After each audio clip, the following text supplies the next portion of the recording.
This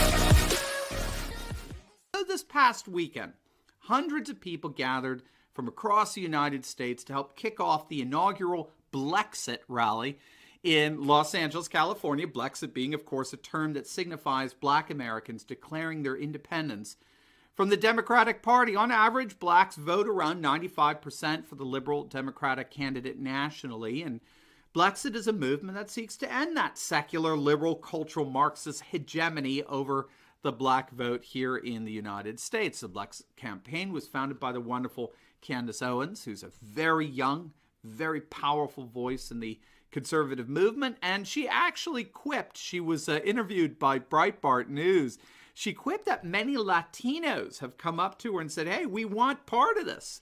We want to be part of this movement too. We'll be the L in BLexit, all right? So you have blacks and Latinos uniting together and welcoming a new age of conservative nationalism, populism, and traditionalism. Now, among the great lineup of speakers, you had the Pasadena mayor, Major Williams, who's another young and upcoming force in conservative politics. And all the speakers really echoed the same themes. It's time for blacks and Latinos to exit from the liberal ideology that has poisoned their communities. That's an exhortation from the BLexit website itself. It's time for blacks and Latinos to fully embrace the politics of the future, the new nationalism, populism, and traditionalism that promises to breathe new life into their communities so they can personally and professionally and socially flourish. That's, of course, what this channel is all about, analyzing current events in light of pretty awesome conservative trends so that you can personally and professionally flourish. This is why Jordan Peterson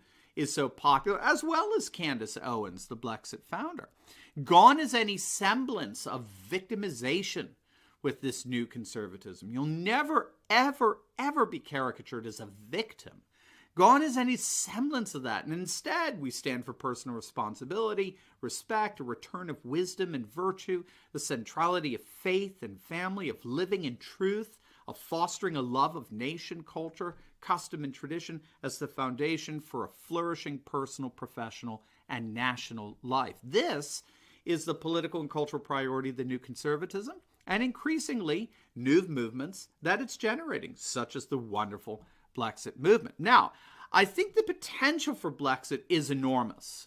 Zogby poll, it's a survey, it was released back in May of just this last year, showed that black support for Democrats was down 20% since January of that year, 20% in 6 months. Another relatively recent poll surveyed black women. It was found at Black Women's Roundtable Essence poll that black women, who are in many respects the heart of the black voting constituency for the Democratic Party, the poll found that a significant number of black women were noticeably abandoning the party. According to the survey, this was back in 2016, black women supported the Democratic Party by an overwhelming 85%. But in 2018, that number fell to 74%. It's an 11-point drop. Further, we can even see some, well, frankly, populist sentiments developing in the poll as well. The percentage of black women who said that neither party represented them jumped from 13% in 2016 to 21% in 2017. So, of course,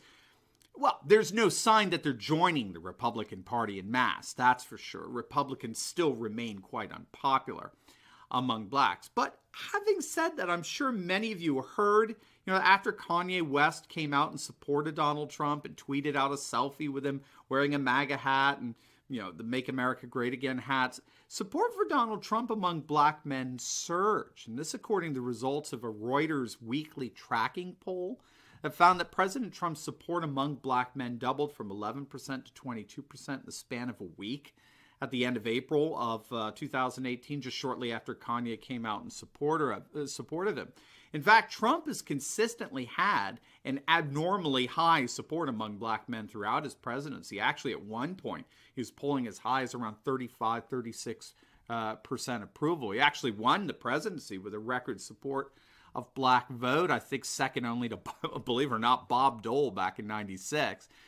And this turn by blacks away from Democrats is having definite political effects. I don't know how many of you remember the difficulties that Missouri's Democratic Senator Claire McCaskill was facing with black voters within her constituency when she was running for re-election last year. McCaskill, who of course is white, got blasted by some black activists at a town hall meeting who accused her of not caring about the needs of the black community. She's just not doing anything for them. She's taking them for granted and that kind of thing.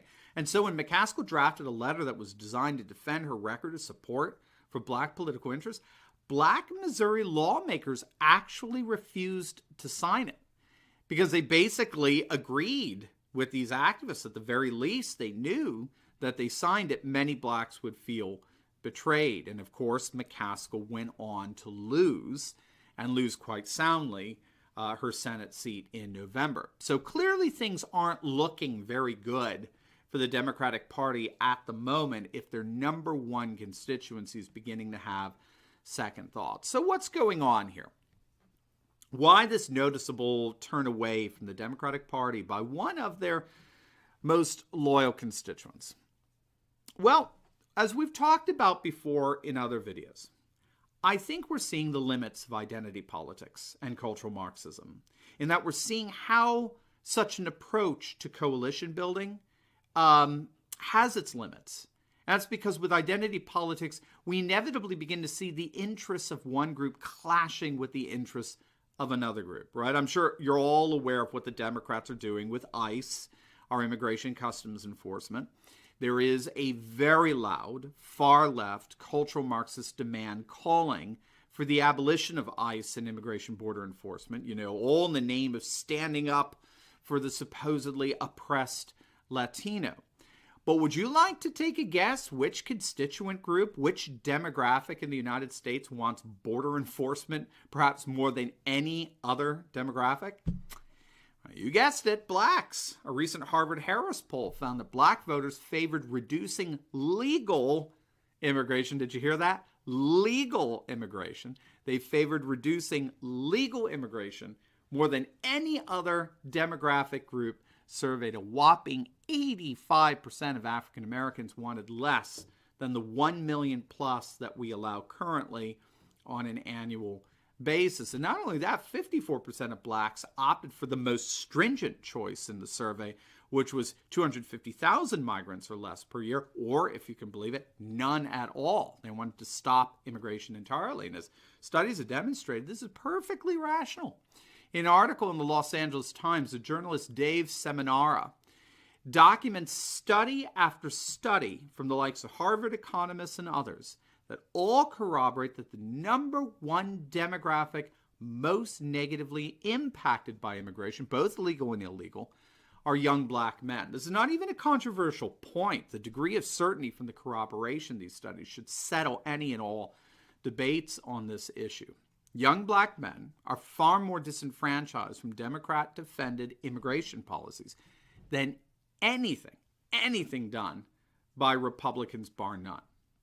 So I would argue that here we are clearly seeing a clash between the political interests of two different groups within a coalition built on identity politics. You see, this is why the Democrats use fear and intimidation. They can't appeal to the logic of policies and political platforms, since doing so inevitably alienates one of their identity politics constituencies. Inevitably.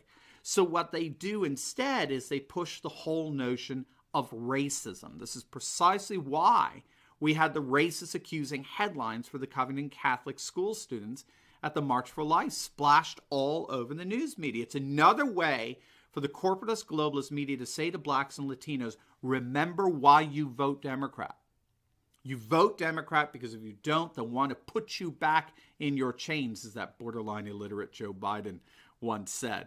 Or as the two-time loser Hillary Clinton just said of the Republicans not too long ago, they want to send blacks back to the 1950s. This is what they have to do. They have to do this because the moment they get into policies, procedures, platforms, they inevitably alienate one of their constituencies built on a coalition of competing identities with competing interests. So, of course, we'll be keeping an eye on BLexit and how things develop here. And we wish God's richest blessings in this powerful new movement that is yet just another indicator of a vibrant conservative age rising in our midst.